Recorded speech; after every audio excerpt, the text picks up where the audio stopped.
Bienvenue sur Teach, votre nouvelle émission de croissance spirituelle et de maturité en Christ. Je vous l'ai dit tout le jour que ce programme a été conçu pour vous permettre de devenir des véritables disciples de Jésus-Christ qui sont capables d'imiter, de connaître et de vivre la vie de Christ à travers la parole de Dieu, car un disciple accompli est comme son maître. On a déjà commencé depuis hier ce nouveau thème, ce nouveau sujet pour la semaine. Justement, on se pose la question ici, comment devenir un disciple? Après avoir expliqué hier ce que le concept disciple signifie, aujourd'hui nous allons passer le temps à apprendre un peu sur les caractéristiques des disciples. Tenez-vous bien, j'en ai prévu 15, on pourra en avoir plus, mais j'ai prévu juste 15 pour que nous puissions nous rappeler notre responsabilité d'être disciples. Comment reconnaissons-nous un disciple? Par quoi pouvons-nous reconnaître que cette personne est disciple? Comment celui qui est disciple devrait vivre des éléments qui nous montrent que lui, c'est un véritable disciple de Jésus-Christ. Alors, let's teach, grandissons ensemble. Je vais lire 2 textes bibliques qui vont déjà nous permettre de déduire 10 éléments en soi. Puis après quoi, nous aurons les 5 autres éléments qui viendront avec des textes bibliques qui leur sont associés. Les 2 textes sont dans les Actes des Apôtres. À quoi de plus normal que d'aller chercher dans les Actes des Apôtres, là où les disciples se sont développés en poussant loin le message de Christ. Là, ils ont pris la responsabilité de continuer cette foi chrétienne qui nous est arrivée à tous. Le premier texte est dans Actes des Apôtres, chapitre 19, le verset 1er jusqu'au verset 3. Lisons ensemble. Pendant qu'Apollos était à Corinthe, Paul, après avoir parcouru les hautes provinces de l'Asie, arriva à Éphèse. Ayant rencontré quelques disciples, il leur dit, « Avez-vous reçu le Saint-Esprit quand vous avez cru ?» Ils lui répondirent, « Nous n'avons pas même entendu dire qu'il y ait un Saint-Esprit. » J'aime bien ça. Nous n'avons pas même entendu dire qu'il y ait un Saint-Esprit. Il dit, « De quel baptême avez-vous donc été baptisés ?» Ils répondirent, « Du baptême de Jean. » C'est l'un des récits assez complexes de la Bible. Paul arrive, il est à Corinthe, il est à Éphèse, après avoir fait une visite du côté de Corinthe. Il rencontre des disciples. La Bible appelle ces gens des disciples, comme nous, on veut les devenir. Mais il leur pose la question, « Avez-vous reçu le Saint-Esprit quand vous avez cru ?» Et ils sont là, genre, je les imagine en train de se demander, Matthieu, toi, Saint-Esprit, ça te dit quelque chose? Il dit, non. Jeanne, toi, t'as entendu parler du Saint-Esprit le jour du baptême, là?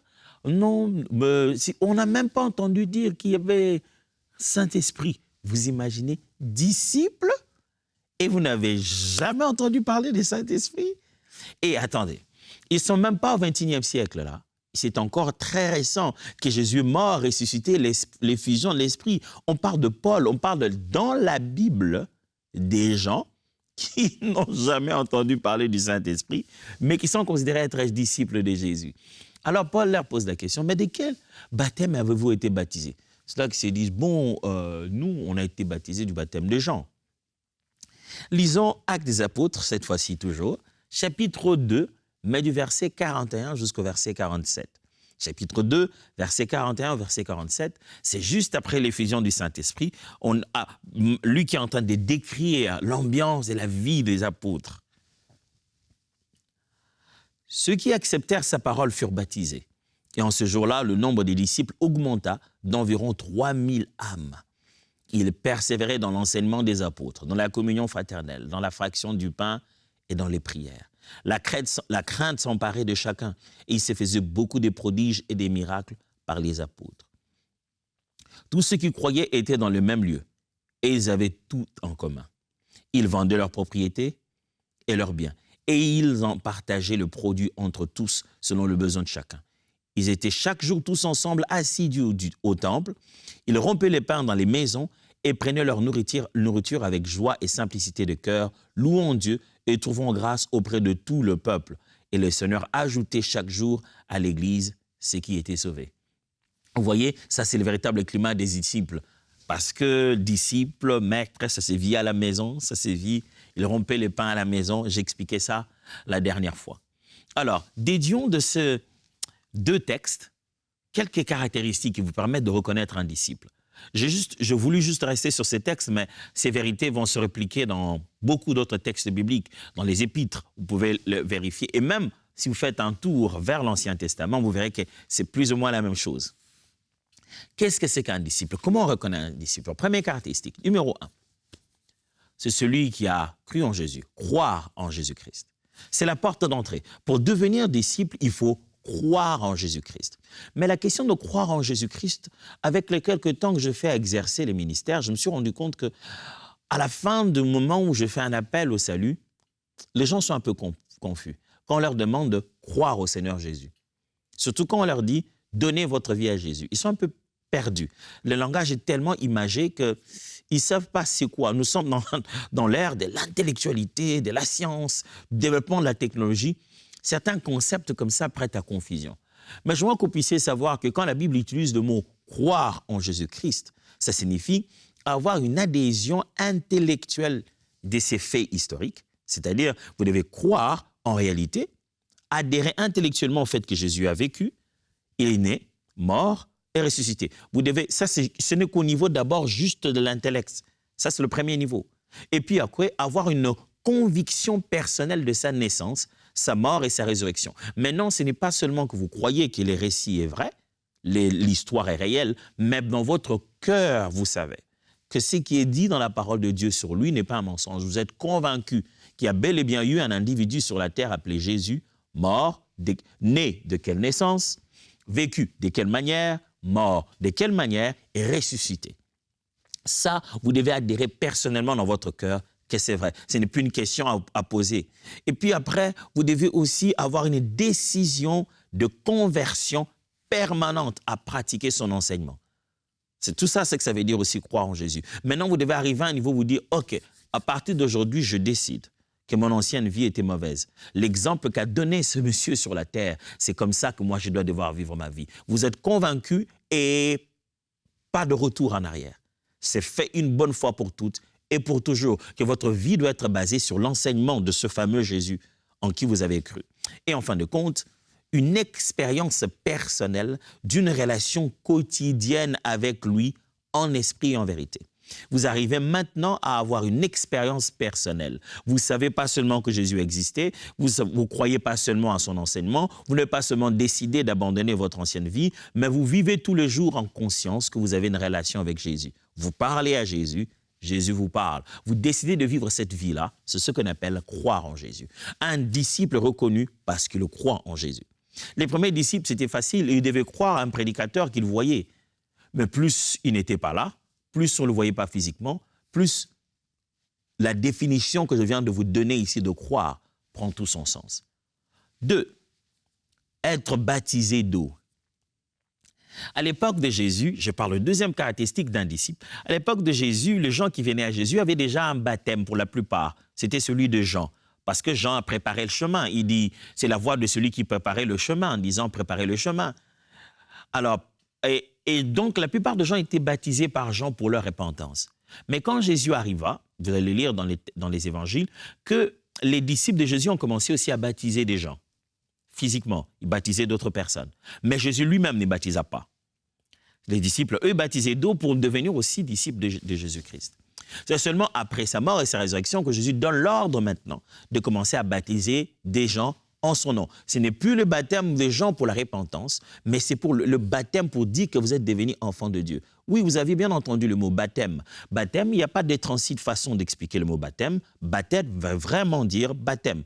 C'est réellement un rite d'initiation, un rite de passage où vous accédez à une autre conviction, comme il y en a dans toutes sortes de baptêmes. C'est ça le baptême chrétien. Vous acceptez qu'à partir d'aujourd'hui, je n'appartiens plus à l'ancien monde, j'appartiens maintenant à cette nouvelle famille.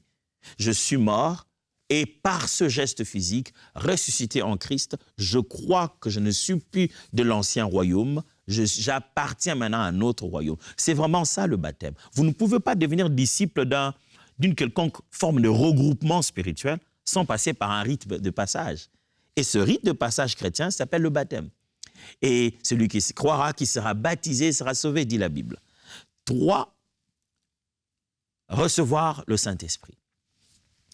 Dans les différents textes que nous avons lus au début dans le livre de Luc, vous verrez que Paul leur pose la question, vous avez reçu le Saint-Esprit? Ils disent non. Mais il dit, vous avez reçu le Saint-Esprit quand vous avez cru? Ils disent non. Il a vérifié d'abord croire. Et il a vérifié le Saint-Esprit. Ils disent non. Après, il vérifie au milieu. Il dit, mais de quel baptême avez-vous été baptisé? Il place par ce texte-là ces 3 choses dont je viens de parler. 1, croire en Jésus. 2, être baptisé. Et 3, recevoir le Saint-Esprit. Recevoir le Saint-Esprit, mes amis, est l'une des plus belles expériences que vous puissiez faire dans votre vie. Et surtout dans ces temps de la Bible, le signe le plus patent, c'était le fait de se mettre à parler en langue et à prophétiser. Recevoir le Saint-Esprit, c'est être rempli de la présence de Dieu et de sa capacité à témoigner notre foi et à partager cette nouvelle vie que nous avons. Et désormais, notre homme intérieur est ressuscité. Nous qui étions morts, nous sommes nés de nouveau, nés d'esprit. Un disciple de Jésus a reçu le Saint-Esprit. Aujourd'hui, on teste les disciples de Jésus de plusieurs manières, mais très peu de gens posent la question de Paul. Avez-vous reçu l'Esprit? Aujourd'hui, on teste des disciples de Jésus en disant, est-ce que vous venez à l'église? Ils peuvent juste être les disciples, les partisans d'une assemblée. Ils aiment bien cet endroit. Ah, je n'étais pas vu au groupe biblique. Ça peut être juste quelqu'un qui vient assister au groupe biblique. La question devait être, avez-vous reçu le Saint-Esprit? 3, maintenant 4, la joie du salut. Le texte que je vous ai lu dans Actes chapitre 2 dépeint un peu la vie des premiers disciples. La Bible dit, ils étaient dans la joie. Quand quelqu'un a été pardonné de ses péchés et que son esprit a été lavé de toute souillure et que son cœur vit sans culpabilité, il est léger et que sa vie de souffrance est derrière lui et qu'il voit la vie maintenant comme Christ lui a donné l'opportunité de la voir. Il est régénéré en son homme intérieur. Il a une joie inexplicable. Ça ne vient pas dans l'argent, ça ne vient pas dans la drogue. C'est une autre joie qu'il cherche. Il l'a maintenant. La paix en Christ fait une grande joie. Quand vous rencontrez un disciple de Jésus, il est comblé. Il n'est pas en quête d'une chose. Il a trouvé. Un disciple de Jésus a la joie du salut. Il est heureux d'être ce qu'il est. Il n'en a pas honte. Il est heureux d'avoir été sauvé. 5, la communion fraternelle. Les textes montrent que non seulement ils se réjouissaient, ils partageaient des moments ensemble, non seulement qu'ils étaient dans la joie, mais avec la paix du cœur, mais ils partageaient de temps ensemble. Un disciple de Jésus est attiré par les autres disciples de Jésus. Vous voulez reconnaître quelqu'un qui est vraiment un disciple de Jésus? Il est attiré par ceux de son espèce. Je suis très curieux depuis un certain moment de remarquer qu'il se développe un discipulat très individualiste, où les gens croient que dès qu'il a cru au Seigneur Jésus, il devait se mettre tellement à part et vivre seul. Il n'y a que lui et Dieu, les deux seuls qui savent qu'il existe. Il est le seul, le dernier disciple, les derniers des disciples sur la terre. Et Dieu ne compte que sur lui. Celui ne fait pas la mission impossible. Le Seigneur sera perdu. Dieu l'a gardé lui seul dans la vérité. Non, Dieu ne peut pas. Ce n'est pas ça le plan de salut. Le plan de salut, Jésus est venu sauver un aussi grand nombre que possible. Vous appartenez à une famille. C'est pourquoi Jésus, quand il parle d'adorateurs, il ne parle pas au singulier. Il dit les adorateurs que le Père recherche. Un disciple de Jésus est dans un milieu. Jésus aurait pu prendre un seul, mais les a pris 12.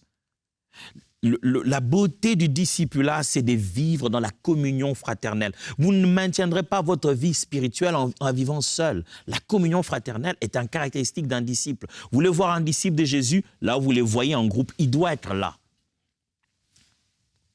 6. Un disciple de Jésus reconnaît parce qu'il est capable de donner généreusement pour l'œuvre de Dieu.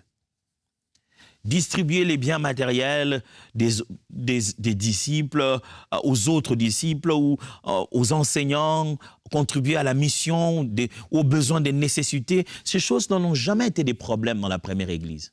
Jamais. La première Église, c'était des réflexes. C'était des choses qu'ils faisaient passionnément, on en parlera plus tard. Mais depuis un moment, parce qu'il y a eu tellement d'abus, tellement de gens voulu profiter de la générosité des chrétiens. Maintenant, la contribution financière ou matérielle, soutenir l'œuvre de Dieu est devenue une chose qu'on doit expliquer beaucoup. Pourtant, c'est un fait naturel d'un disciple. Un disciple se reconnaît par sa capacité à se mettre en peine du besoin de l'Assemblée, à se mettre en peine du besoin de la mission, à se mettre en peine du besoin des missionnaires. Paul parle de ceux de Macédoine qui étaient prêts à se couper la main s'il le fallait. Ils se sont donnés eux-mêmes pendant qu'ils étaient encore en train de passer dans la pauvreté. Un disciple donne. Je vous ai lu les textes. Un réflexe comme ça. À la première église, qu'est-ce qu'il y a? Chacun va vendre ce qu'il avait. Il vient déposer aux pieds des apôtres. Qui les a imposés? Personne. Parce qu'ils sont disciples, la joie de leur salut, un besoin là, ils ne peuvent pas se taire pendant qu'il y a un besoin. Un disciple de Jésus, celui qui a cru au Seigneur Jésus, n'attend pas les annonces. Quand il passe dans son assemblée, il se rend compte qu'il y a un besoin. Il vient poser des questions à l'église. Pasteur, de quoi avons-nous besoin? J'ai quelque chose que je peux contribuer avec. Il vient se rendre compte qu'il y a une télé qui est cassée. Il en a, il contribue. C'est un réflexe naturel de celui qui a été transformé en Christ. Alors, 7. Jouir d'un bon témoignage. Le bon témoignage. Un caractéristique d'un disciple de Jésus, c'est qu'il a un bon témoignage. C'est vrai que le monde, mes amis, le style de vie que nous avons en tant que chrétiens, le monde ne sera pas toujours dans l'unanimité. Le monde ne sera pas en train de nous embrasser et dire que vous êtes les meilleurs du monde. Jésus nous a déjà prévenus. Ce style de vie auquel nous sommes engagés ne sera pas applaudi par tous. Mais la Bible, néanmoins, reconnaît qu'un bon disciple, on doit avoir un bon témoignage de lui. Le monde doit bien témoigner de lui, dire qu'il est différent. La Bible dit, nous avons lu avec vous dans Actes chapitre 2, qu'ils avaient un bon témoignage. Ils jouissaient d'un bon témoignage. Ils mangeaient ensemble, ils étaient là dans leur vie et les gens se disaient « Ah, ces gens-là sont bien ». Un disciple de Jésus, c'est celui de qui les gens disent des bonnes choses parce qu'il a un bon témoignage. Il vit de manière exemplaire. 8. Il est là pour louer Dieu avec les autres. Le texte dit « Ils sont là dans le temple, louant l'Éternel, glorifiant Dieu avec les autres. » Un disciple de Jésus, c'est celui qui vit sa dévotion de façon collective avec les autres. Ce n'est pas juste pour qu'on se rencontre pour partager le pain, mais c'est vivre une vie d'adoration personnelle, mais aussi collective. Les disciples de Jésus, vous les retrouvez en train de prier jusqu'à ce que des flammes, semblables à des flammes de feu, apparaissent sur leur tête. Les disciples de Jésus, vous les trouvez en même le sol, en train d'adorer dans la louange, à un cantique qu'ils chantent, à un autre une parole prophétique qu'ils donnent, mais c'est un temps de louange pour la gloire de Dieu. Là, cette passion de glorifier Jésus, ça, c'est un caractéristique d'un disciple de Jésus. 9. Fait d'autres disciples. Le texte dit, Dieu a ajouté chaque fois des nouveaux convertis. Parce qu'ils ont vu l'exemple. Un disciple est si exemplaire par sa façon de vivre qu'il attire. Un disciple est contagieux. Voilà le meilleur terme. Un disciple est contagieux au point que même sa vie, jusqu'à sa mort, on en parlera un jour, jusqu'à la mort des disciples, cause d'autres disciples. Il est venu un empereur qui a commencé à maltraiter les chrétiens. Et vous savez pourquoi ils ont commencé à arrêter ça? Parce qu'à force de les maltraiter, de les mettre dans les arènes pour les tuer, plus quand on tuait un nombre de chrétiens, le double des gens qui restaient vivants devenaient chrétiens. La beauté de leur mort, ils mouraient dans des cantiques. Ils mouraient en chantant des cantiques nouveaux. Et les gens se disent, ces gens qu'on brûle vont à un meilleur endroit. Qu'est-ce qu'ils ont vu? Ils étaient tous comme Étienne. Quand il mourait, ils étaient dans une joie. Les gens se disent, je veux devenir chrétien, je veux avoir cette joie qui, même pendant que la flamme est dans ton corps, c'est comme si tu es ailleurs.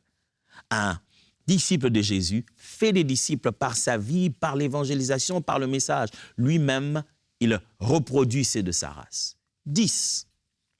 Un disciple de Jésus est assidu à l'enseignement de la parole. Le texte l'a dit, ils étaient là, grandissant dans l'enseignement des apôtres. Un disciple de Jésus, c'est un amoureux des Écritures. Ce que la Bible dit s'impose à lui.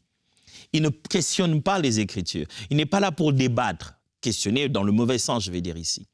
Il est là pour savoir que dit mon Père pour que je puisse appliquer ce qu'il m'a dit. Un disciple de Jésus examine la parole. Ce n'est pas un lecteur qui lit juste en diagonale à va-vite. Il prend un temps à aller vraiment en profondeur avec les Écritures. Tu veux savoir quelqu'un qui aime Jésus? Voici, il aime la parole, parce que Christ est la parole. Alors, 11. À partir d'ici, je vais vous donner de temps en temps des passages bibliques parce que les 10 ici, nous les avons trouvés dans les 2 passages que nous venons de présenter. 5 autres caractéristiques d'un disciple. Tenez-vous bien. 1. Ressemble à Jésus. J'aurais dû le dire depuis le début, n'est-ce pas? Un disciple de Jésus lui ressemble. Je l'ai dit hier, il a le paradigme de Jésus. Il ne ressemble pas de visage, mais de style de vie, de façon d'être. Un jour, Pierre est en train même de renoncer, je vais dire quoi, de trahir carrément Jésus. Mais il l'est fait avec un langage qui démontre qu'il était avec Jésus. Il s'est trahi même quand il essaye de dire qu'il n'était pas avec Jésus. La Bible dit dans Luc, chapitre 6, verset 40. « Le disciple n'est pas plus que le maître, mais tout disciple accompli sera comme son maître. » Voilà. Être comme Jésus, c'est ça être un disciple. 12. Renoncer à tout pour Jésus. Un disciple de Jésus, c'est celui qui a renoncé à tout.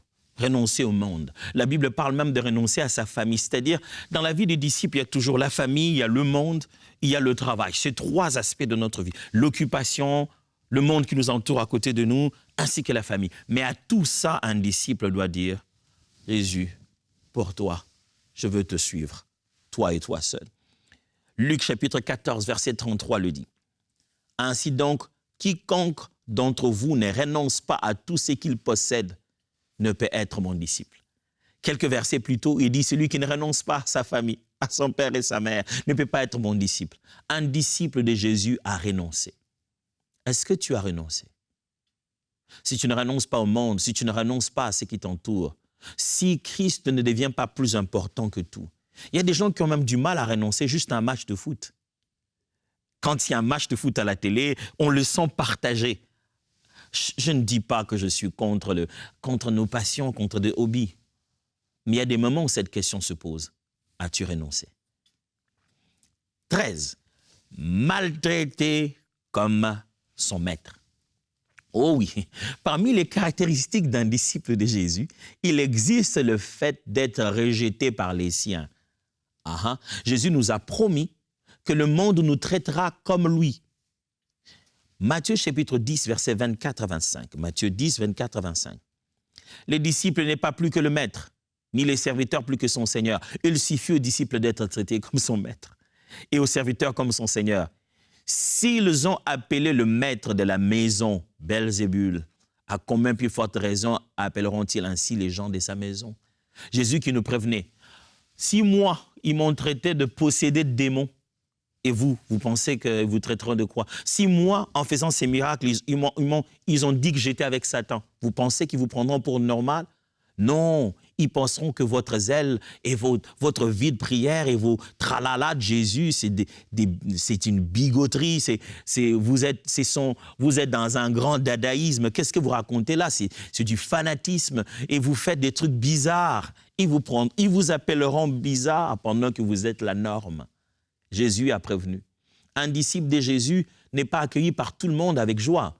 Un disciple de Jésus doit être prêt à souffrir du fait qu'il a accepté d'être différent. 14. Un disciple de Jésus secourt les faibles. Il va secourir le faible. Il y a des bons textes dans la Bible pour montrer que nous devons secourir le faible. Paul, par exemple, il dit « La partie la plus faible du corps est censée être entourée de plus d'attention. » Mais je voulais prendre ce texte parce que c'était littéral.